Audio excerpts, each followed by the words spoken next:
Bangladesh fans are convinced it's victory, but we'll just have to wait. They will join. Kong will be very happy too. ঈদের দিনে দেশবাসীকে ঈদ উপহার, নেপালকে হারিয়ে super 8 Bangladesh. স্বপ্ন পুঁজি নিয়ে বোলারদের নৈপুণ্য।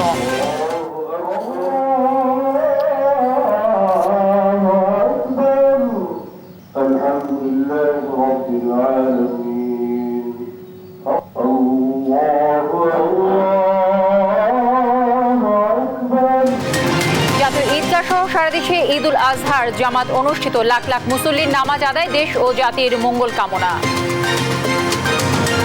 ঘূর্ণিঝড় রিমালে ক্ষতিগ্রস্তদের ঘরে নেই ঈদ আনন্দ, এখনো ব্যবস্থা হয়নি মাথা গোজার ঠাঁই, বিত্তবানদের এগিয়ে আসার আহ্বান। এবং প্রতি বছর নষ্ট হওয়া চামড়ার আর্থিক মূল্য 250 কোটি টাকারও বেশি, প্রক্রিয়া অবলম্বন করে খাদ্য হিসেবে ব্যবহার করা যেতে পারে পশুর চামড়া, বলছেন বিশেষজ্ঞরা। দর্শক, ঈদ মোবারক। সংবাদ সকালে শুনছিলেন সংবাদ শিরোনামগুলো, সঙ্গে রয়েছে আমি তানজিয়া জুথি। ধর্মীয় ভাব গাম্ভীর্যে জাতীয় ঈদগাহে অনুষ্ঠিত হলো দেশের প্রধান ঈদ জামাত। অংশ নেন রাষ্ট্রপতি মোহাম্মদ শাহাবুদ্দিন, প্রধান বিচারপতি ওবায়দুল হাসান, মন্ত্রী পরিষদ সদস্য, মেয়র, সংসদ সদস্য সহ ধর্মপ্রাণ মুসলমানরা। দেশের শান্তি সমৃদ্ধি কামনায় মোনাজাতে শামিল হন মুসল্লিরা। ঈদ জামাতের খবর জানাচ্ছেন আমাদের সহকর্মী ফখরুল ইসলাম। ভোরের আলো ফোটার সাথেই রাজধানীর বিভিন্ন প্রান্তের ধর্মপ্রাণ মুসল্লিদের গন্তব্য জাতীয় ঈদগাহ। তবে আবহাওয়া অনুকূলে থাকায় নির্দিষ্ট সময়ের আগেই মুসল্লিদের আগমনে পরিপূর্ণ হয়ে যায় ঈদগাহ মাঠ। জাতীয় ঈদগাহের নিশ্ছিদ্র নিরাপত্তা বেষ্টনী পেরিয়ে প্যান্ডেলের ভেতরে মিলিত হন আগত মুসল্লিরা। প্রধান এই ঈদ জামায়াতে শামিল হন রাষ্ট্রপতি মোহাম্মদ শাহাবুদ্দিন, প্রধান বিচারপতি ওবায়দুল হাসান, মন্ত্রিপরিষদ সদস্য, মেয়র, সংসদ সদস্য সহ ধর্মপ্রাণ মুসল্লিরা। এই সময় ঈদ উল আজহার ফজিলতের বয়ান শেষে সকাল 7:30টায় নির্ধারিত সময় শুরু হয় ঈদের জামাত।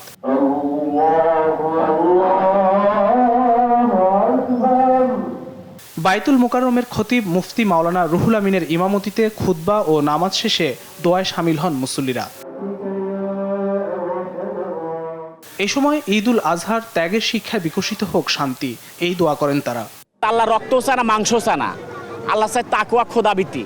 আমি আল্লাহর কাছে ফরিয়াদ করেছি এটাই, যে ফিলিস্তিনিকে যেন মুক্ত করে দেয় আল্লাহ। কোরবানির যে শিক্ষা, আত্মত্যাগ যেন সবার মাঝে জাগ্রত হোক। শুধু তাই নয়, যুদ্ধ, দুর্যোগ কিংবা সামাজিক অস্থিরতা থেকে উত্তরণে প্রার্থনাও ছিল মুসল্লিদের কণ্ঠে। মোনাজাত শেষে ভেদাভেদ ভুলে কোলাকুলি ও কুশল বিনিময় করেন মুসল্লিরা। এই খারাপ চিন্তাগুলো করি, এগুলোকে আসলে আমাদের ত্যাগ করে কুরবানি করেই আমাদের এই ঈদের শিক্ষা। আল্লাহর কাছে চেয়েছি, সারা বিশ্বের মুসলমানদের জন্য দোয়া করেছি। বিশ্বের যেখানে যেখানে যে প্রান্তরে যারাই আছেন, বাংলাদেশে এই প্রান্তর থেকে ঈদ মোবারক জানাচ্ছে। শান্তি সমৃদ্ধিতে এগিয়ে যাক দেশ, সেই দোয়া করেন জামাতে অংশ নেয়া নারী মুসল্লিরা। আমরা সবাই যেন এই কোরবানির পশুর সাথে মনের পশুকে কোরবানি করে দিতে পারি। একটা সুখী সমৃদ্ধ বাংলাদেশ যাতে আমরা গড়তে পারি, সেই জন্য আল্লাহ যাতে আমাদের তৌফিক দেন। আমি চাই যে আমার আম্মু সুস্থ হয়ে যাক, সবাই ভালো থাকুক। ঈদ মোবারক। সকল পাপাচার দূর হয়ে বিশ্বে জাগ্রত হোক মানবিক মূল্যবোধ, এই কামনা ছিল সবার কণ্ঠে। বিশ্ব শান্তি ও মুসলিম উম্মার মঙ্গল কামনায় দোয়া ও মোনাজাতের মধ্য দিয়ে শেষ হলো পবিত্র ঈদ উল আজহার জামাত। জামাত শেষে সৌহার্দ্য ও ভ্রাতৃত্ববোধের শিক্ষায় প্রতিষ্ঠিত হোক শান্তি, ঐক্য, হানাহানি, বিভেদ ভুলে ত্যাগের মহিমায় উদ্ভাসিত হোক বিশ্ব, এই প্রার্থনাই ছিল মুসল্লিদের কণ্ঠে। জাতীয় ঈদগাহ থেকে সবাইকে ঈদ মোবারক। ফখরুল ইসলাম, দেশ টিভি, ঢাকা। এরই মধ্যে বাইতুল মোকাররমে ঈদ উল আজহার 4টি জামাত অনুষ্ঠিত হয়েছে। এ নিয়ে আরো বিস্তারিত জানবো, আমাদের সহকর্মী হাসান মাহমুদ সেখানে উপস্থিত আছেন, আমরা সরাসরি তার সাথে যুক্ত হচ্ছি। হাসান, বাইতুল মোকাররমে কিছুক্ষণ পরই শেষ জামাত অনুষ্ঠিত হবে, তো মুসল্লিদের উপস্থিতি এই মুহূর্তে আসলে কেমন দেখছেন জানাবেন আমাদের দর্শককে। জ্যোতি, ধন্যবাদ আপনাকে। ঈদ মোবারক। আসলে এখন এই মুহূর্তে চতুর্থ জামাত শেষের দিকে একদম চলছে এবং আমরা দেখেছি যে সকাল 7টায় যে প্রথম জামাত অনুষ্ঠিত হয়েছে, এরপরে কিন্তু একে একে সকাল 8টায়, 9টায় এবং সকাল 10টায় আসলে চতুর্থ জামাত অনুষ্ঠিত হয়। এরপর 10:45 যে পঞ্চম জামাত সেটি অনুষ্ঠিত হবে এবং এই জামাতে কিন্তু যথেষ্ট পরিমাণ মুসল্লি ছিল এবং এর আগে যে জামাতগুলো হয়েছে, বিশেষ করে 8টা এবং 9টার জামাতে কিন্তু সবচেয়ে বেশি মুসল্লি আমরা লক্ষ্য করেছি এবং 10টার যে জামাত সেটিতেও কিন্তু কিছুটা কম হলেও কিন্তু যথেষ্ট পরিমাণ মুসল্লি ছিল এবং ভিতরে আমরা যেসব জায়গায় সেগুলো কিন্তু দেখা যাচ্ছে মোটামুটি সবগুলো পূর্ণ আছে এবং বাইরের যে ফাঁকা জায়গাটি সেটিতেও কিন্তু অনেক মুসল্লি রয়েছে, যদিও সেখানে প্রচন্ড রোদের কারণে আসলে শেষের দিকে আসলে কোন রকম মুসল্লিরা আসলে বাইরের দিকে যাইতে পারছে না, ফলে এই যে ঈদের জামাতের মানুষের কিন্তু ঢল নেমেছে এবং যেহেতু আজকে কুরবানির একটি বিষয় রয়েছে সে কারণে কিন্তু সকালের যে জামাতগুলো সেগুলোতে কিন্তু আসলে যথেষ্ট পরিমাণ মুসল্লির সংখ্যা ছিল, সেটি কিন্তু ধীরে ধীরে কমছে এবং বিশেষ করে যারা দূর দূরান্তের মানুষ তারা কিন্তু আসলে শেষের জামাতগুলোতে অংশ নিচ্ছে এবং আশেপাশে যে সব মানুষ আমরা দেখেছিলাম যারা সকাল থেকে তারা আসলে এখানে এসেছেন এবং এই যে চতুর্থ জামাতটি কিন্তু এখনো চলছে, সেটিতে কিন্তু ইমামতি করছিলেন ওয়াহিদুজ্জামান, যিনি মিরপুরের জামিয়া আরাবিয়ার মুহতামিম ইমাম, তিনি কিন্তু এখানে ইমামতি করছিলেন এবং এই নামাজের পরে কিন্তু আরো একটি জামাত অনুষ্ঠিত হবে, সেটি সকাল 10:45 এবং সেখানেও কিন্তু মুসল্লিদের একটা বড় অংশগ্রহণ থাকবে বলে এখানকার কর্তৃপক্ষ যারা রয়েছেন তারা কিন্তু আশা করছেন এবং এই যে কোরবানির সময়টাতে আসলে বিভিন্ন সময় যে 4 জন ইমাম তারা খুতবা দিচ্ছিলেন সেখানে তারা বারবার একটি কথা বলছিলেন যে আসলে কোরবানি আমাদেরকে যে শিক্ষা দিয়ে যায় সেই আসলে শুধু পশু কোরবানির মধ্য দিয়েই নয় এবং আমাদের মনের ভিতরে যে সকল পাপ পঙ্কিলতা রয়েছে এবং কুটিলতা রয়েছে সেগুলোকে আসলে পূর্ণরূপে বিসর্জন দেওয়ার কিন্তু শিক্ষা দিয়ে যাচ্ছে আসলে এই কোরবানি এবং এই কোরবানি কিন্তু হযরত আমরা জানি যে হযরত ইব্রাহিম আলাইহিস সালামের পুত্র হযরত ইসমাইল আলাইহিস সালামের যে তার পুত্র সন্তানকে যে আল্লাহর জন্য বিসর্জন দেওয়া সেটির কিন্তু একটা শিক্ষা, তারই ধারাবাহিকতায় কিন্তু বংশ পরম্পরা আসলে সারা বিশ্বে মুসলমান ধর্মাবলম্বী যারা এবং যারা ইব্রাহিম আলাইহিস সালামের আসলে অনুসারী তারাই কিন্তু এই কোরবানিটা দিয়ে থাকেন এবং আমরা জানি এর আগে কিন্তু বাংলাদেশ সহ আজকে সারা দেশে পালিত হচ্ছে, এর আগে গতকালকে সৌদি আরব এবং মধ্যপ্রাচ্য সহ বিভিন্ন বিশ্বের প্রান্তে আসলে পবিত্র ঈদুল আজহার নামাজ অনুষ্ঠিত হয়েছে এবং প্রত্যেকটা জায়গায় আসলে আজকে আমরা এখানকার মুসল্লিদের সঙ্গে কথা বলে যতটুকু জানতে পেরেছি এবং তারা যেটি বলছেন যে সারা বিশ্বে মুসলমানদের যে একটা নির্যাতন চলছে মুসলমানদের উপরে, বিশেষ করে ফিলিস্তিনে এবং গাজায় মুসলিমদের উপর যে নির্যাতন চলছে, সেখানে নারী এবং শিশুদের অবাধে নির্বিচারে হত্যা করা হচ্ছে, সেই যে বিষয়টি সেটি কিন্তু বারবার মুসল্লিদের কথায় উঠে আসছে এবং এখানে যে কয়েকটি জামাত হয়েছে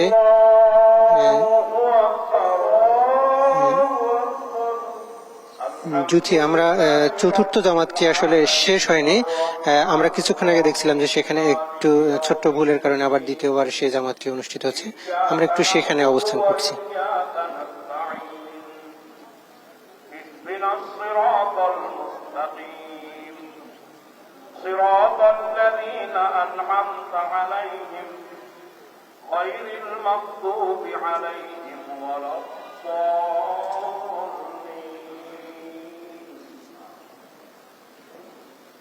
ألم تر كيف فعل ربك بأصحاب الفيل ألم يجعل كيدهم في تضليل। জ্যোতি, আমরা যেটি দেখছিলাম যে আসলে চতুর্থ জামাতটি শেষ হওয়ার কথা ছিল কিছুক্ষণ আগে, তবে সেটি এখন পর্যন্ত আসলে শেষ হয়নি, হয়তো আর কিছুক্ষণ পরে শেষ হবে এবং 10:45 আসলে পঞ্চম এবং শেষ জামাতটি অনুষ্ঠিত হবে।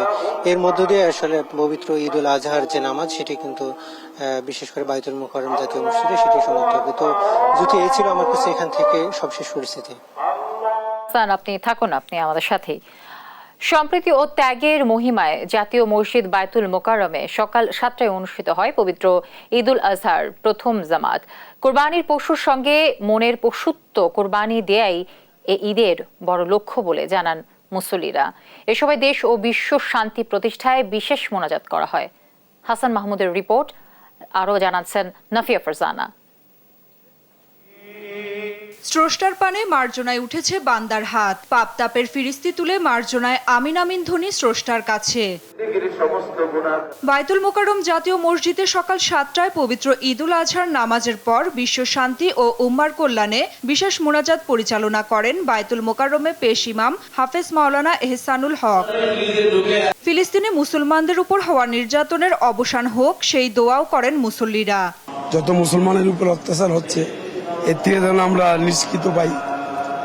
যেমন ফিলিস্তিনের উপরে কি অবস্থা, আল্লাহ এলাকায় হেফাজত করুক। এ কথা বলতে পারি না, আমাদের কান্না আসছে। এটা একটু মাসুম বাচ্চারা খাবার খাইতে পারে না, খাওয়া অবস্থায় গুলি করে। এটার জন্য আমরা দোয়া করি আল্লাহ। আমরা মানুষের কল্যাণে ত্যাগী হই, মানবিক হই, সারা বিশ্বের নির্যাতিত মুসলমানদের পাশে যেন আমরা আন্তরিকভাবে দাঁড়াতে পারি। যেখানে যেখানে মুসলমানরা কষ্ট পাচ্ছে, মুসলমানদের উপর নির্যাতন করা হচ্ছে, ওগুলা যেন বন্ধ হোক। পয়গম্বর ইসমাইল আলাইহিসসালামের ত্যাগের মহিমা স্মরণ করে যে কুরবানির বিধান, তার সমাজ থেকে অনাচার জুলুমের অবসানের শিক্ষাই দিয়ে যায় মুসল্লিদের। কুরবানির পশুর সাথে আমার ভিতরকার যেগুলো খারাপ গুণ আছে ওগুলাও বের হয়ে যাবে, আদর্শ মানুষ হয়ে উঠতে পারবো ইনশাআল্লাহ। গরু কুরবানি বা পশুকে কুরবানি দেওয়ার মাধ্যমে আমাদের মনের মধ্যে যে একটা পশু আছে, সেই পশুটাকে আসলে কুরবানি দিতে চাই। সে কারণে আসলে আমরা কুরবানিটা দিই। এবার বায়তুল মোকাররমে 5টি জামাতে পবিত্র ঈদুল আজহার নামাজে অংশ নেন মুসল্লিরা। নাফিয়া ফারজানা, দেশ টিভি, ঢাকা। বরিশালে হেমায়েত উদ্দিন ঈদগাহ ময়দানে ঈদুল আজহার প্রধান জামাত অনুষ্ঠিত হয় সকাল 8টায়। এতে অংশ নেন পানি সম্পদ মন্ত্রণালয় প্রতিমন্ত্রী ও বরিশাল সদর সাংসদ জাহিদ ফারুক শামীম ও বরিশাল সিটি কর্পোরেশন মেয়র সহ প্রায় 5000 মুসল্লি। নামাজ পূর্ববর্তী আলোচনায় মুসলিম বিশ্বের ঐক্য এবং কুরবানির ফজিলত নিয়ে আলোচনা করা হয়। খুলনায় সকাল 8টায় সার্কিট হাউস ময়দানে প্রধান ঈদের নামাজ অনুষ্ঠিত হয়। নামাজে কেসিসি মেয়র, সংসদ সদস্য, রাজনৈতিক নেতৃবৃন্দ সহ সর্বস্তরের মানুষ অংশগ্রহণ করে। জয়পুরহাটে ছোট বড় মিলে 457 ঈদগাহ মাঠে নামাজ অনুষ্ঠিত হয়েছে। সোমবার সকাল 7:30টায় শহরের কেন্দ্রীয় ঈদগাহ ময়দানে জেলায় প্রধান জামাতে জেলা প্রশাসক সহ নানা শ্রেণী পেশার কয়েক হাজার মুসল্লি ঈদের নামাজ আদায় করেন। ময়মনসিংহে ঈদের প্রধান জামাত অনুষ্ঠিত হয়েছে নগরের আঞ্জুমান ঈদগাহ মাঠে। এতে প্রায় 40,000 মুসল্লি অংশ নেন। এছাড়া কিশোরগঞ্জের ঐতিহাসিক শোলাকিয়ায় 197তম ঈদ জামাত অনুষ্ঠিত হয়। এতে ইমামতি করেন মাওলানা হিফজুর রহমান খান। ঈদুল আজহা আমাদের জীবনের সকলের জীবনে বয়ানো একটা সুন্দর পরিবেশ। আল্লাহ আমাদের সহায় হন এবং সকলের প্রতি শুভেচ্ছা রইল। অনেক সুন্দর পরিবেশে ঈদের জামাত হলো এবং সকল মুসলমান ভাইদের জন্য দোয়া কামনা করি এবং আমরা যেন সকলে ভালো থাকি। আজকে ঈদুল আজহা, এই ঈদুল আজহায় আমরা সাধারণত আল্লাহকে সন্তুষ্ট করার জন্যই কোরবানি দিয়ে থাকি এবং আল্লাহ যেন সন্তুষ্টি হয় এই জন্য আমরা বছরে এই দিনে আমরা নানা রকম পশু কোরবানি দিই। মনের পশুকে কোরবানি দিন আজ। ঈদের নাম জামাত শেষে রাজধানীর মহল্লায় চলছে পশু কোরবানি। দর্শককে নিয়ে আরো জানাতে যুক্ত হচ্ছেন মাজহারুল ইসলাম। মাজহার, আপনি তো বেইলি রোডে আছেন, তো সেখানে আসলে নির্ধারিত স্থানে পশু জবাই হচ্ছে কিনা আমাদের সার্বিক পরিস্থিতি জানাবেন। আপনার মাধ্যমে দেশ টিভির দর্শকদের ঈদ মোবারক। আপনি জানেন যে আজকে পবিত্র ঈদুল আজহা উদযাপিত হচ্ছে সারা দেশেই এবং ঈদুল আজহার নামাজের পরপরই কিন্তু সারা দেশে কুরবানির যে মহত্তা সেটা নিয়ে কিন্তু মানুষ ত্যাগের মহিমার মূলত কুরবানি দিচ্ছেন এবং তারই ধারাবাহিকতায় কিন্তু রাজধানীর বিভিন্ন প্রান্তে কুরবানি হচ্ছে এবং রাজধানীর অলিগুলোতে কিন্তু কুরবানি হচ্ছে এবং অনেক কুরবানি কিন্তু রাস্তাতে হচ্ছে। আমরা এখন এই মুহূর্তে বেইলি রোডে আছি, আপনি দেখতে পাচ্ছেন যে রাস্তায় অনেকগুলো কুরবানি হচ্ছে এবং মানুষ যারা হচ্ছে কিছু মানুষ এখানে উৎসুক জনতা ভিড় করছেন আর যারা কুরবানি দিচ্ছেন তারা সহ যারা এর কাজে লিপ্ত তারাও কিন্তু এখানে আছেন। সকাল থেকে আমরা অর্থাৎ নামাজের পরে কিন্তু বিভিন্ন জায়গায় কুরবানি হতে দেখেছি, তারই ধারাবাহিকতা বেইলি রোডেও এখানে অনেক কুরবানি হচ্ছে এবং যারা কুরবানি দিচ্ছেন মূলত আল্লাহ সন্তুষ্টির জন্য কুরবানি দিচ্ছেন।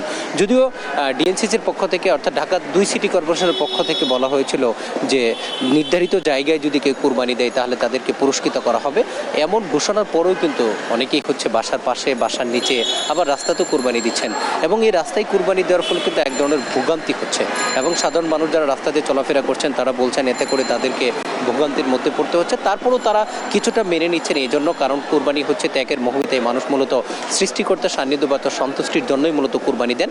তারই ধারাবাহিকতায় কিন্তু তারা দেখছেন যে মানুষ কুরবানি দিচ্ছে, যারা কুরবানি দিচ্ছেন তারাও বলছেন যে আল্লাহর সন্তুষ্টির জন্য এবং সাধারণ মানুষের জন্য হচ্ছে এখান থেকে যেন উপকৃত হয় সেই জন্য তারা কুরবানি দিচ্ছেন এবং এই কুরবানির মাধ্যমে অর্থাৎ ঈদের যে শিক্ষা, তারা যেটি বলছেন যে ঈদ আসলেই সমস্ত উঁচু নিচু অর্থাৎ সব ভেদাভেদ বলে মানুষ হচ্ছে একই কাতারে যেমন নামাজ পড়ে, একই সাথে কোরবানির মাধ্যমে তারা একে অপরের সাথে এবং প্রতিবেশী যারা আছে তাদের সাথে তারা কথা বলে কাছে আসার সুযোগ পান এবং তাদের মধ্যে একটা ভালো সম্পর্ক তৈরি হয়। আপনি দেখতে পাচ্ছেন যে এখন অনেকগুলো কোরবানি হচ্ছে এবং কেউ গরু কোরবানি দিচ্ছেন, আবার কেউ ছাগল কোরবানি দিচ্ছেন, অর্থাৎ বিভিন্ন পশু কিন্তু আমরা দেখতে পাচ্ছি কোরবানির হিসাবে। এবং মানুষ যারা আছেন তারা উৎসুক জনাতো, যারা কোরবানি দিতে পারেনি তারাও দেখছেন, আবার কাউকে সহযোগিতা করছেন। আপনি জানেন যে কোরবানি উপলক্ষে অনেকেই কিন্তু গ্রাম থেকে এসছেন শুধু এই কোরবানির কাজ করার জন্য। এবং এখানে একটি বিষয় যেটি দেখলাম সাধারণ মানুষের মধ্যে এক ধরনের সচেতনতা আছে, সেটি হচ্ছে যে পশু কোরবানির পরেই রক্ত বা যে বর্জ্যগুলো আছে সেগুলো তারা পানির মাধ্যমে অর্থাৎ পয় নিষ্কাশনের যে ড্রেনগুলো আছে এগুলোতে তারা সেখানে দেওয়ার চেষ্টা করছেন যাতে করে দুর্গন্ধ না ছড়ায় এবং মানুষ যেন স্বাভাবিকভাবে চলাফেরা করতে পারে। এগুলো কিন্তু আমরা দেখছি। তবে কিছু মানুষ কিন্তু বিরক্তি প্রকাশ করছে যে রাস্তার মধ্যে কোরবানি দেওয়া এটা কখনোই গ্রহণযোগ্য হতে পারে না, কারণ এতে করে রাস্তায় দিয়ে যারা চলাফেরা করে তাদেরকে কিন্তু এক ধরনের ভোগান্তির মধ্যে পড়তে হয়। যার ফলে তারা চাচ্ছেন যে সিটি কর্পোরেশনের নির্ধারিত যে স্থানগুলো আছে সেগুলোতে যদি কোরবানি করা হয় তাহলে তাদের জন্য ভালো হয়। তবে তারা এটা চাচ্ছেন যেহেতু কোরবানি হচ্ছে, কোরবানি মূলত আল্লাহর উদ্দেশ্যে দেওয়া হয় এবং এই জন্য তারা চাচ্ছেন যে যথাসময়ে যে বর্জ্যগুলো আছে এগুলো যেন হচ্ছে পরিষ্কার পরিচ্ছন্ন করা হয় এবং তারাও চাচ্ছেন যে এগুলোর মাধ্যমে যেন মানুষ যেন সহজভাবে চলাফেরা করতে পারে এবং যে উদ্দেশ্যে মানুষ কোরবানি দিচ্ছে তাদের সেই উদ্দেশ্যের জন্য হচ্ছে পূরণ হয় এবং ঈদকে কেন্দ্র করে মানুষের মধ্যে যে ভালোবাসা তৈরি হয়েছে আগামী দিনগুলোতে ওই ভালোবাসা চলমান থাকবে, এমনটাই কিন্তু মানুষের প্রত্যাশা। এই ছিল রাজধানীর বেইলি রোড থেকে পশু কোরবানি সম্পর্কে আমার কাছে সর্বশেষ তথ্য। বেইলি রোড থেকে যুক্ত ছিলেন মাজহারুল ইসলাম। সারা দেশেই চলছে পশু কোরবানি। দর্শক, এ নিয়ে আরো জানতে সাভার এবং পটুয়াখালী থেকে যুক্ত হবেন আমাদের সহকর্মী শাহিনুর রহমান এবং সাইদ ইব্রাহিম। আমরা চলে যাচ্ছি শুরুতেই শাহিনুরের কাছে। শাহিনুর, আপনাকে ঈদের শুভেচ্ছা। শাহিনুর, পরিচ্ছন্নতার বিষয়ে মানুষ কতটা সচেতন আপনার সেখানে, আপনার চোখে কেমন পড়ছে, কি দেখছেন জানাবেন আমাদেরকে। জ্যোতি, আপনাকে ধন্যবাদ। ঈদ মুবারক। আজকে কিন্তু পবিত্র ঈদের দিন। আপনাদেরকে যদি জানিয়ে রাখি যে সারা দেশের নাই কিন্তু এই সাভার আশুলিয়া শিল্প অঞ্চলে কিন্তু এক যুগে কিন্তু এই হচ্ছে কুরবানি হচ্ছে। আপনারা দেখতে পাচ্ছেন, এই আমরা দেখেছি যে সাভারের বিভিন্ন পয়েন্টে, অলিতে গলিতে, মহল্লায় যে যেখানে পারছে কিন্তু কুরবানি দিচ্ছে, এমনটি কিন্তু আমরা দেখতে পাচ্ছি। এবং সেই সাথে আপনাদেরকে জানিয়ে রাখি যে সাভারে কিন্তু ছাগল এবং ভেড়া ও গরু মিলে কিন্তু 10,000-এর একটা লক্ষ্যমাত্রা দিয়েছে। পানি সম্পদ থেকে এই কথা কিন্তু আমাদেরকে জানিয়েছে ইতিমধ্যেই। আমরা যদি আপনাদেরকে জানিয়ে রাখি যে এখানে কিন্তু অনেকে যে যেভাবে তার সামর্থ্য অনুযায়ী কিন্তু কুরবানি দিচ্ছে আমরা দেখতে পাচ্ছি। অনেকেই কিন্তু দেখেছি যে গরু কুরবানি দিচ্ছে, অনেকেই ভেড়া দিচ্ছে, অনেকেই ছাগল দিচ্ছে, এমনটি কিন্তু আমরা দেখতে পাচ্ছি। এবং সেই সাথে আপনাদেরকে জানিয়ে রাখি যে এটা আমরা যেখানে আছি এটা হলো সাভারের প্রত্যন্ত অঞ্চল শিমুলিয়া এলাকার বেদগাঁও এলাকায় আছি। আমরা যদি আপনাদেরকে জানিয়ে রাখি যে এই এলাকায় কিন্তু প্রতিনিয়তই কিন্তু এই যে কুরবানির সামাজিকভাবে কিন্তু এখানে কুরবানির মাঠ, এই মাঠেই কিন্তু প্রতিনিয়তই প্রতি বছরই কুরবানি হয়। আমরা কিন্তু এর আগেও দেখেছি এবং তারা কিন্তু স্বাস্থ্য সচেতন হিসাবে কিন্তু তারা আমরা দেখেছি যে রক্ত এবং যে উৎকৃষ্ট অংশ ওগুলো কিন্তু তারা মাটি খুঁড়ে সেগুলোকে কিন্তু মাটি চাপা দিয়ে রাখে, এমনটি কিন্তু আমরা বিগত দিনেও দেখেছি। আমরা যদি আপনাদেরকে জানিয়ে রাখি যে এখানে কিন্তু কোনো রকম গ্রাম অঞ্চলে আমরা দেখেছি যে অনেকেই কিন্তু মহাসড়কের উপরে, সড়কের মহল্লায় কিন্তু সড়কের উপরে অনেকে কুরবানি করতেছে, যারা কিন্তু তারা অনেক সময় নিয়ম নীতি না মেনেই কিন্তু রাস্তার উপরে কুরবানি করছে, এমনটি কিন্তু আমরা দেখেছি। এবং সেই সাথে আপনাদেরকে জানিয়ে রাখি যে এখানে বিশেষ করে আমরা একজনের সাথে কথা বলার চেষ্টা করি। আচ্ছা, এবার কুরবানির কি অবস্থা, যে গত কয়েক বছরের তুলনায় এবার দামটা কেমন ছিল? আলহামদুলিল্লাহ, বরাবরের মতো কুরবানির দাম বরাবরের মতোই আছে। বিগত দিনে যেরকম দাম ছিল এবার মনে হচ্ছে তার চেয়ে একটু কম। মাশাআল্লাহ, আগে যেরকম কুরবানি হয়েছে আমাদের এই এলাকায়, আমাদের সমাজে প্রতিবারের নাই, এবারও আগের অবস্থানেই আছে, অবস্থার পরিবর্তন হয় নাই আর কি। যেমনটি জানিয়েছিলেন, আসলে আমরা যদি মানে সাভার আসলে শিল্প অঞ্চলে কিন্তু প্রত্যেকটা অলিতে গলিতে এইভাবেই কিন্তু কুরবানি হচ্ছে। আমরা যদি এখন একই খবর নিয়ে চলে যাব পটুয়াখালীতে সাইদ ইব্রাহিমের কাছে।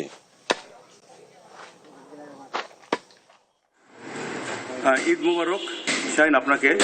আসলে এখানে পটুয়াখালীতেও কিন্তু ঈদুল আজহার মাধ্যমে কিন্তু গরু, ছাগল, ভেড়া কুরবানি দেওয়া হচ্ছে এবং এখানে কিন্তু মানে পৌরসভা কর্তৃক যে জায়গাগুলো নির্ধারণ করা হয়েছে সেই নির্ধারিত জায়গাও কিন্তু আসলে কুরবানি দিচ্ছে এবং তার বাইরে কিন্তু বাসাবাড়িতে কিন্তু কুরবানি দিচ্ছে এবং অনেকে কিন্তু আপনার বাসাবাড়িতে যে গরু ছাগল ভেড়া সবকিছু কিন্তু দিচ্ছে। এছাড়া জেলার 111টি ঈদগাহ এবং 1741টি মসজিদে ঈদের জামাত অনুষ্ঠিত হয়েছে। এছাড়া ঈদগাহ সহ পুরো পটুয়াখালী শহরকে আপনার সুসজ্জিত করে পৌর মেয়র মহিউদ্দিন আহমেদকে ধন্যবাদ জানান পৌরবাসী। এছাড়া কঠোর নিরাপত্তা আইন শৃঙ্খলা রক্ষাকারীকেও ধন্যবাদ জানিয়েছেন পৌরসভা। এছাড়া পরিচ্ছন্ন রাখতে পশু কোরবানি করার জন্য 9টি ওয়ার্ডে প্রায় 30টি স্থান নির্ধারণ করা হয়েছে। এছাড়া কোরবানির আপনার 12 ঘন্টার মধ্যে কোরবানির যে পশুর যে রক্ত ও বর্জ্য অপসারণ করার কথা জানিয়েছেন পৌর কর্তৃপক্ষ। এছাড়া আপনাকে আমি আরেকটু জানিয়ে রাখি, গতকাল কিন্তু সৌদি আরবের সাথে মিল রেখে কিন্তু পটুয়াখালী 21টি গ্রামে প্রায় 1 লাখের বেশি লোক কিন্তু ঈদের জামাত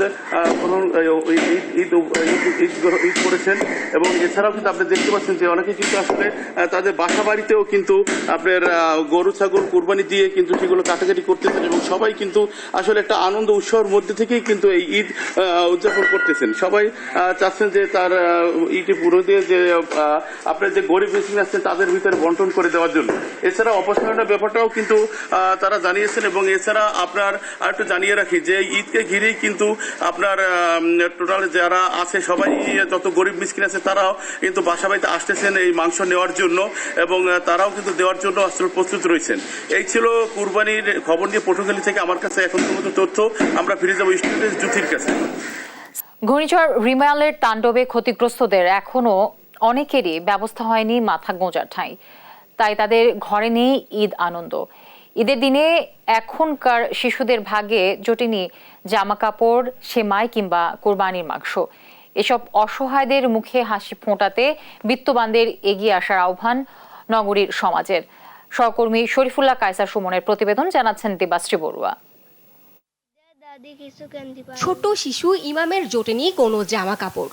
নানি আকলিমা বললেন, ইমামকে ছেড়ে তার বাবা মা চলে গেছে অনেক আগে। নদীতে মাছ ধরে সংসার চলত, সেখানেও নিষেধাজ্ঞা দিয়েছে সরকার। কি করে ইমামের মুখে ভাত জুটবে তা নিয়ে এখন দুশ্চিন্তা। কামাই রোজগার নেই, আমরা খাই গাঙে জাল দৌড়া দূরি, জাল দৌড়া যদি না ধরতে পারি তাহলে আমরা খাবো কি আর কেনাকাটাও করবো কি দে।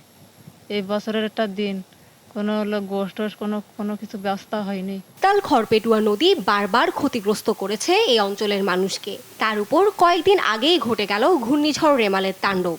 ভাঙা ঘর বাড়িতে তাই অনিরাপদ জীবনযাপন তাদের। উপকূলবাসীর নেই কোনো ঈদ আনন্দের ছিটে ফোটা। একই চিত্র উপকূলের দিনমজুর আলিম ও ভ্যান চালক লালটুর। আজ ঈদ, অথচ তাদের জোটেনি পোশাক, মাংস অথবা সেমাই। কাগজ টাকা থাকলে কিনতে পারলে তার আনন্দ চালু হবে, যে কিনতে না পারে তার কেনা আনন্দ। মাংস কিনা দেখা যাইতেছে, কিনা খুব একটা হবে না, কারণ টাকা জোগাড় না করতে হলে তো কিনতে পারবো না। আমরা অসহায় মানুষ, গরিব মানুষ, কি ঈদ গরিব মানুষের, আমরা কোনো গোশ পোশাক পাতি কিছু কিনতে পারিনি। উপকূলের সাধারণ মানুষের একান্ত প্রত্যাশা সরকার এসব মানুষের মুখে হাসি ফোটানোর জন্য যথাযথ উদ্যোগ নিক। এমনটাই মন্তব্য করলেন সাতক্ষীরা নাগরিক কমিটির যুগ্ম আহ্বায়ক। কুরবানির ঈদে সবাই কিন্তু একটু মাংস সংগ্রহ করার চেষ্টা করে, কিন্তু মাংসের বাজারটা সবার চেয়ে বেশি, আকাশচুম্বী। ফলে গরিব মানুষের এই ঈদ কিন্তু আসলে খুশির ঈদ নয়। ফলে এই মানুষদের ঈদ আনন্দ বলে আসলে কিছু নেই। এই সাতক্ষীরাতে যদিও তার কষাঘাতে একটু কম আছে, কিন্তু উপকূলের মানুষ কিন্তু ক্ষতিগ্রস্ত। ফলে উপকূলে আলাদাভাবে ঈদের এই খুশি ভাগ করে নেওয়ার জন্য সরকারি বেসরকারি উদ্যোগ থাকা দরকার ছিল। দেশের পিছিয়ে পড়া হতদরিদ্র সাধারণ মানুষের ভাগ্য উন্নয়নে সরকারের রয়েছে বিভিন্ন প্রকল্প। এসব প্রকল্পগুলো যথাযথ বাস্তবায়ন হলে শিশু ইমাম অথবা আশাশুনের জেলে আকলিমার এই দুরবস্থা দেখতে হতো না। সব মানুষ একসাথে মিলিত হতে পারত ঈদের আনন্দে। নিউজ ডেস্ক, দেশ টিভি। জেলেদের ঘরে নেই ঈদ আনন্দ। সাগরে মাছ শিকারে 65 দিনের নিষেধাজ্ঞা চলায় কর্মহীন তারা। চরম অর্থ সংকটে ঈদের সন্তানদের দিতে পারেননি নতুন জামা কিংবা দুমুঠো ভালো খাবার। তাই ঈদ আনন্দ মলিন বরগুনার জেলে পাড়ায়। সহকর্মী রিয়াজ আহমেদ মুসার প্রতিবেদন, জানাচ্ছেন আপন আপু। আব্দুল গনির বাস বরগুনা সদরের পটকাখালী জেলেপল্লীতে উত্তাল ঢেউয়ের সঙ্গে লড়াই করে 25 বছর মাছ ধরছেন সাগরে। জীবিকা নির্বাহের একমাত্র অবলম্বন এই মাছ ধরা। সমুদ্রে 65 দিনের মাছ শিকারের নিষেধাজ্ঞায় এখন কর্মহীন আব্দুল গনি। দিন যাচ্ছে চরম অর্থকষ্টে। ঈদে সন্তানদের মুখে ভালো খাবার তুলে দিতে না পারার চাপা কষ্ট বুকে। ডাইল বাস ছাড়া আমাকে কিছু জোড়ে না। আমাকে সরকারে 65 দিনের ওভারতের জন্য চাউল দেয়। চাউলে তো সব সমস্যা সমাধান হইতে আছে না। এখন সবাই কোরবানি দেবে, আমাদের গুরুগালা লইয়ে তো পলাইতে লাগে। আমাদের সংসারে অনেক অভাব অনটন, 3 বেলা ঠিক মতন বাচ্চা নিয়ে খাইতে পারি না। কোরবানির মধ্যে আমরা যে বাচ্চাদের মুখে একটা টুকরো গোস্ত দেবো সেরকম কোনো সামর্থ্য আমার স্বামীর নাই। বঙ্গোপসাগরে মাছ শিকার করে জীবিকা চলে আব্দুল গনির মতো বরগুনার 27,000 জেলের। 65 দিনের মৎস্য আহরণের নিষেধাজ্ঞায় কর্মহীন এসব জেলেদের সবার অবস্থা একই। এমন পরিস্থিতিতে ধর্মীয় উৎসবগুলোতে সরকারি বিশেষ সহায়তার দাবি জানিয়েছেন তারা। গুড়াগাড়া লই আমাদের সংসার চলে না। এক কোরবানি আইছে, আমরা তো কোরবানি তো দিতেই পারবো না। 1 কেজি গোস্ত আনিয়ে যে খাওয়াবো এমন লক্ষণ আমাদের নাই। সরকার যদি আমাদের কিছু এই চাউলের লাগে যদি টাকা পয়সা দিতে তাহলে আমরা গুড়াগাড়া লই খাই ফুটে বাঁচতে পারতাম। সরকারের কাছে আবেদন করি জেলেদের জন্য যদি অন্য কিছু বরাদ্দ টাকা পয়সা দিতে তাহলে সবসঙ্গে ভালো হইতে। উৎসবগুলোতে জেলেদের জন্য বিশেষ সরকারি সহায়তার প্রস্তাব মন্ত্রণালয়ে পাঠানো হবে বলে জানিয়েছেন বরগুনার জেলা প্রশাসক। আমরা চেষ্টা করছি যাতে ভবিষ্যতে তাদের অন্যান্য আরও সহযোগিতা, বিশেষ করে যদি আর্থিক কোনো আমরা প্রণোদনা দিতে পারি সেটাও আমরা সরকারের কাছে প্রস্তাব রেখেছি। আমরা আশা করব সরকার বিশেষ করে মৎস্য প্রাণী সম্পদ অধিদপ্তর সেই বিষয়গুলো নিয়ে কাজ করছেন। ভবিষ্যতে তাদের যে আমরা যদি আরও যদি ইনসেন্টিভ দিতে পারি তারা কিন্তু এই সমুদ্র অবরোধ আমরা যথাযথভাবে আরও সফলভাবে আমরা করতে সক্ষম হব। সাগরে মাছের উৎপাদন ও প্রজনন বাড়াতে 19 মে মধ্যরাত থেকে শুরু হয় ইলিশ সহ সব ধরনের মাছ শিকারে 65 দিনের নিষেধাজ্ঞা। এরপর থেকেই কর্মহীন উপকূলীয় জেলেরা। নিউজ ডেস্ক, দেশ টিভি। বৃদ্ধাশ্রমে কেমন কাটছে নিঃসঙ্গ বাবা মায়ের ঈদ? দর্শক, এ নিয়ে আরো জানবো শরীফুল্লাহ কায়সারের কাছে। যুক্ত হচ্ছেন তিনি সাতক্ষীরা থেকে। শরীফুল্লাহ, বৃদ্ধাশ্রমে কি কি ধরনের আয়োজন রাখা হয়েছে ঈদ ঘিরে? দাঁড়িয়ে আছি সাতক্ষীরা শহরের সাতক্ষীরা আবাসন কেন্দ্র তথা বৃদ্ধাশ্রম। এই বৃদ্ধাশ্রমে আজকে ঈদের দিনে আপনি দেখতে পাচ্ছেন দাঁড়িয়ে আছে সেই সব বাবা মায়েরা যাদের সন্তানদের কাছে এই খুশির দিনেও তাদের একটু কাছাকাছি থাকবার সুযোগ হয়নি। এই আপনজনেরা আজকে ঈদ মানে খুশি, ঈদ মানে আনন্দ, সেই সুযোগটা কিন্তু থেকেও বঞ্চিত। আজকে অনেকের আছে স্ত্রী, অনেকের আছে স্বামী, অনেকের প্রায় সবারই আছে স্বামী সন্তান, কিন্তু দুর্ভাগ্য যে তাদের কিন্তু আজকে স্বজনরা তাদের কাছে পৌঁছায়নি বা তারা স্বজনদের কাছে যেতে পারেনি। অথচ খুব কষ্ট করে এই মানুষদেরকে কিন্তু সেই সন্তানদের গড়ে তুলেছিলেন এই আব্দুস সবুর বা আমি দেখাচ্ছি এই হাসিনা বেগম। এরকম সবাই এখানে সবুর, হাসিনা বেগমের মতো। আজকে এখানে আমরা একটু আব্দুস সবুরের সাথে কথা বলছি, ইটাগাছার মানুষ, একদম খুব নিকটবর্তী। আজকে কি সন্তান স্ত্রীরা এসেছে? না, কেউ আসে নাই। আমার এখানে কেউ আসেন, দেখতে আসে না। আমি একা একা থাকি, আল্লাহ করি। এই খাওয়া দাওয়া ভালো, সাহেব সবকিছু দেখে। এই সাহেব যা দেখে তাই সেই এতে আমরা বেঁচে আছি। তা ফোন, আপনার বাড়িতে কে কে আছে? আমার বাড়িতে কেউ নাই, বাড়ি বিক্রি করতেছে। কি ঘটনা ঘটেছিল একটু বলেন। আমার ওই 2 কাঠা জমি ছিল, একতলা বিল্ডিং সহ। বউ আমার কাছে লিখতে নিতে যে আমি দিয়েছি, লিখি নিলে সে 16 লাখ টাকা বেশি দিয়েছে, আমার 1 টাকা দেয়নি, না দিয়ে ওর মতো চলিয়ে। স্ত্রীর নামে বাড়ি লিখে দিয়েছিলেন, স্ত্রী নিয়ে নিল, আপনাকে ডিভোর্স দিয়ে দিল। হ্যাঁ। সন্তানরা কিছু বলেনি? না, সন্তান ঢাকায় থাকে তো ও কি আর বলবে, ও ঢাকা থাকে ফার্মঘাটে। আর মেয়েটা বিয়ে গেছে ওই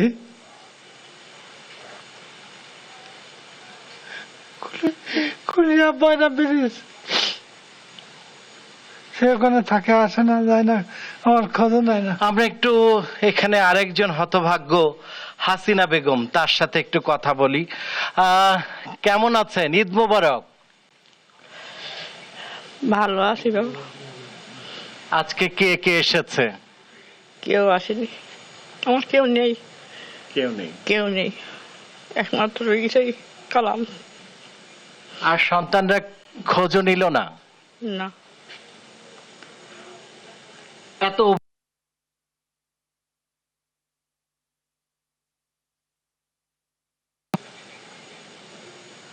আমরা একটু আর দু একজনের সাথে একটু কথা বলার চেষ্টা করছি। জ্যোতি, এই যে মানুষেরা, তারা আজকে এই ঈদের খুশির দিনেও তাদের আজকে খুশি নেই। কি নাম আপনার? মসজিদুর রহমান। আপনার নাম কি? জোহরা খাতুন। জোহরা খাতুন। আজকে আপনার কে কে আছে বলুন তো? দুই ছেলে আর এক মেয়ে। হ্যাঁ, দুই ছেলে আর এক মেয়ে। এসেছে, খোঁজ নিয়েছে? কালকে চলে আসে জায়গায়, কালকে আসে। তারাই রেখে গিয়েছে? না, আমি নিজেই চলে আসি। আচ্ছা, কেন রে আপনি চলে এলেন কেন?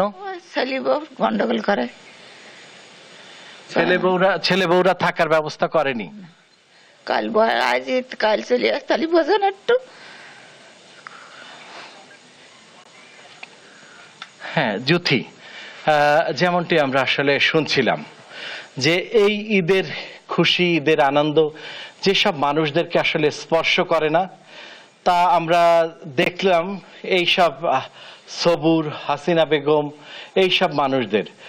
এই সাতক্ষীরার প্রবীণ আবাসন কেন্দ্র বৃদ্ধাশ্রম, আবুল কালাম আজাদ স্বেচ্ছাসেবক, তিনি স্বেচ্ছাসেবী একটি প্রতিষ্ঠানও পরিচালনা করেন। তার মাধ্যমেই এই মানুষদেরকে কেউ কেউ আবার বাড়িতে তিনি পাঠিয়েছেন। আবুল কালাম আজাদ তিনি অনেককে বাড়িতে পাঠিয়েছেন একটা দিন, যাতে একটু স্বজনের কাছে যেতে পারে, সুযোগ। আর যাদের সুযোগ হয়নি তারা তো এখানেই আছে। এই হচ্ছে সেই হতভাগ্য মানুষ যাদের স্বজন থেকেও নেই, তাদের আসলে ঈদের খুশি, ঈদের আনন্দ স্পর্শ করছে না। এই ছিল সর্বশেষ। জ্যোতি। শরীফুল্লাহ কায়সার যুক্ত হয়েছিলেন সাতক্ষীরা থেকে। দর্শক, বঙ্গভবনে সর্বসাধারণের সাথে ঈদ শুভেচ্ছা বিনিময় করছেন রাষ্ট্রপতি। আমরা সরাসরি চলে যাচ্ছি সেখানে।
দেশের অন্যতম রপ্তানিযোগ্য পণ্য হলেও দাম কম হওয়ায় বিগত কয়েক বছরে নষ্ট হয়েছে বিপুল পরিমাণ চামড়া। প্রত্যাশিত দাম না পাওয়ায় অনেকেই ফেলে দেন পশুর চামড়া। প্রতি বছর নষ্ট হয়ে যাওয়া এসব চামড়ার আর্থিক মূল্য 250 কোটি টাকারও বেশি। এই অবস্থায় বিশেষজ্ঞরা বলছেন যে যথাযথ প্রক্রিয়া অবলম্বন করে খাদ্য হিসেবে ব্যবহার করা যেতে পারে পশুর চামড়া, রয়েছে পুষ্টিগুণও। বিস্তারিত শাহেদুজ্জামান সাকিবের প্রতিবেদনে থাকছে। কয়েক বছর ধরে দেশে গরু ছাগলের চামড়ার দাম কমে গেছে, এখন বিক্রি হয় নামমাত্র দামে। দাম কম হওয়ায় কুরবানির পর অনেকে পশুর চামড়া মাটিতে পুঁতে রাখেন বা ফেলে দেন, যা সম্পদের অপচয়। প্রতি বছর কুরবানি পশুর যে পরিমাণ চামড়া নষ্ট হয় তার বাজার মূল্য 250 কোটি টাকারও বেশি। বিশেষজ্ঞরা বলছেন অনাকাঙ্ক্ষিত অপচয় থেকে মুক্তি পেতে পশুর চামড়া খাদ্য হিসেবে ব্যবহার করা যেতে পারে। বর্তমানে বাজার মূল্য চিন্তা করলে দেখা যায় যে মাংসের দাম প্রতি কেজি কিন্তু অনেক বেশি, যেটা সাধারণের নাগালের বাইরে চলে যাওয়ার মতো। তো অনেক দরিদ্র জনগোষ্ঠী কিন্তু মাংস খেতে অনেক সময় হিমশিম খেয়ে যায়। তো সেক্ষেত্রে যে চামড়াটা যে পুঁতে ফেলা বা ফেলে দেওয়া, এটা যেহেতু একটা ফুড ভ্যালু আছে, তাহলে এটা বিকল্প খাবার হিসেবে ব্যবহার করা যেতে পারে। 100 কেজি যদি একটা গরু হয়, তার সেখান থেকে কিন্তু আমরা প্রায় 7.5 কেজি পর্যন্ত চামড়া পেতে পারি। পশুর চামড়ায় আছে নানা রকম খাদ্যগুণও। 100 গ্রাম যে চামড়া থেকে আমরা 225 কিলো ক্যালোরি পাচ্ছি। তো ক্যালোরি হিসাবটা দেখলে যে দেখা যাচ্ছে যে এখানে ক্যালোরি ইনটেকটা বেশি চলে আসছে। এখন আমরা ঈদের মৌসুমে 2-1 দিন যদি আমরা এটা আমরা ইনটেক করি, সেক্ষেত্রে আমাদের সেরকম কোনো স্বাস্থ্য ঝুঁকি হবে না, কারণ এখান থেকে আমরা অনেক নিউট্রিশন ভ্যালুও পাচ্ছি। চিকিৎসকদেরও দাবি খাদ্যমান হিসেবে গরুর চামড়া মন্দ নয়, খুবই সামান্য পরিমাণ চর্বি থাকায় শরীরে কোনো ধরনের ক্ষতিকর প্রভাবও ফেলবে না। গরুর চামড়া বা এই কোরবানিতে যে পশুগুলো দেওয়া হয় তার চামড়া সম্পূর্ণ ভোজনযোগ্য, প্রথম কথা। দ্বিতীয়ত বরঞ্চ এই চামড়া খাওয়ার কতগুলো লাভজনক দিক রয়েছে, কারণ এটি মাংসের চেয়ে এর মধ্যে খাদ্যগুণ বা ক্যালোরি কম থাকে, ফলে পরিমাণে বেশি খেলেও কিন্তু শরীরের এটি ক্যালোরি বা খাদ্যগুণ বেশি সরবরাহ করে না, ফলে ওজন বাড়ার সম্ভাবনা কমে যায়। আর ইসলামের দৃষ্টিতে হালাল পশুর চামড়া খেতে কোনো বাধা নেই বলে জানান এই বিশেষজ্ঞ। কোরবানিদাতা চাইলে অবশ্যই এই কোরবানির চামড়া নিজে রান্না করে খেতে পারবেন। তার কারণ ইসলামী শরিয়ায় 7টি অঙ্গ ব্যতীত একটি হালাল প্রাণীর বাকি সব অঙ্গই খাওয়া সম্পূর্ণ বৈধ। তার ধারাবাহিকতায় কোরবানির চামড়াটাও খাওয়া হালাল। তবে পশুর চামড়া ব্যাপক হারে খাবার হিসেবে গ্রহণ শুরু হলে চামড়া শিল্পে ধস নামতে পারে বলেও শঙ্কা সংশ্লিষ্টদের। শাহেদুজ্জামান সাকিব, দেশ টিভি, ঢাকা। দেখছেন সংবাদ সকাল। আন্তর্জাতিক প্রসঙ্গ।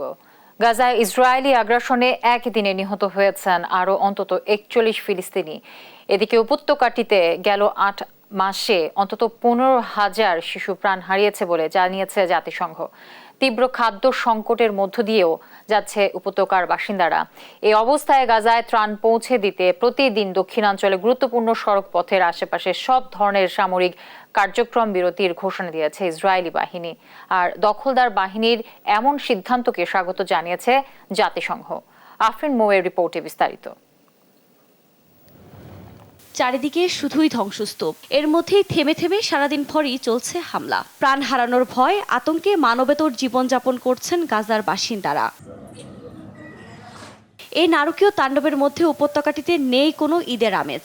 পবিত্র ঈদুল আজহার দিনও হিংস্র থাবা থেকে রেহাই পাননি গাজাবাসী। এদিনও দিনভর হামলায় প্রাণ হারিয়েছেন অনেকে, এর মধ্যে রয়েছে শিশুও। জাতিসংঘের প্রতিবেদন অনুযায়ী উপত্যকাটিতে গেল 8 মাসে 15,000-এর বেশি শিশু ইসরায়েলি হামলায় প্রাণ হারিয়েছেন। তবে যারা প্রাণে বেঁচে গেছেন তারাও খাবারের অভাবে করছে মানবেতর জীবনযাপন। মারাত্মক অপুষ্টিতে ভুগছে গাজার শিশুরা, এছাড়া প্রাণও হারিয়েছেন অনেকে। এ অবস্থায় উপত্যকাটিতে নির্বিঘ্নে ত্রাণ পৌঁছাতে আগে থেকে ইসরায়েলকে আহ্বান জানিয়ে আসছিল জাতিসংঘ। এবার ত্রাণ পৌঁছে দিতে প্রতিদিন দক্ষিণাঞ্চলে গুরুত্বপূর্ণ সড়ক পথে সব ধরনের সামরিক কার্যক্রম বিরতির ঘোষণা দিয়েছে ইসরায়েলি বাহিনী। কেরেম শালম সীমান্ত ক্রসিং থেকে শুরু করে রাফা পূর্ব শহরতলির সালাহ অদিন সড়ক এবং তার উত্তরের দিকে খান ইউনিস এলাকা পর্যন্ত জায়গাটুকু এই যুদ্ধবিরতির আওতায় থাকবে বলে জানিয়েছে আইডিএফ। প্রতিদিন স্থানীয় সময় সকাল 8টা থেকে সন্ধ্যা 7টা পর্যন্ত এই বিরতি কার্যকর থাকবে। এর মধ্য দিয়ে প্রথমবারের মতো এমন বিরতি কার্যকর হলো গাজায়। তবে কয়েক ঘন্টা ত্রাণ প্রবেশের অনুমতি দিলেও দক্ষিণ গাজা উপত্যকায় যুদ্ধবিরতি স্থগিত হচ্ছে না এবং রাফায় যুদ্ধ চলতে থাকবে বলেও জানিয়েছে ইসরায়েল। এদিকে নেতানিয়াহু বাহিনীর এই সিদ্ধান্তকে স্বাগত জানিয়েছে জাতিসংঘ। এর মধ্য দিয়ে উপত্যকাটিতে ত্রাণ পৌঁছালে গাজাবাসীর ক্ষুধার যন্ত্রণা কিছুটা হলেও কমবে বলে মনে করছেন বিশ্লেষকরা। আফরিন মৌ, নিউজ ডেস্ক, দেশ টিভি। দর্শক, এই ছিল এখনকার সংবাদ সকালে। আমাদের পরে বুলেটিন দেখার আমন্ত্রণ রইল। ধন্যবাদ সবাইকে সাথে থাকার জন্য। ঈদ মোবারক।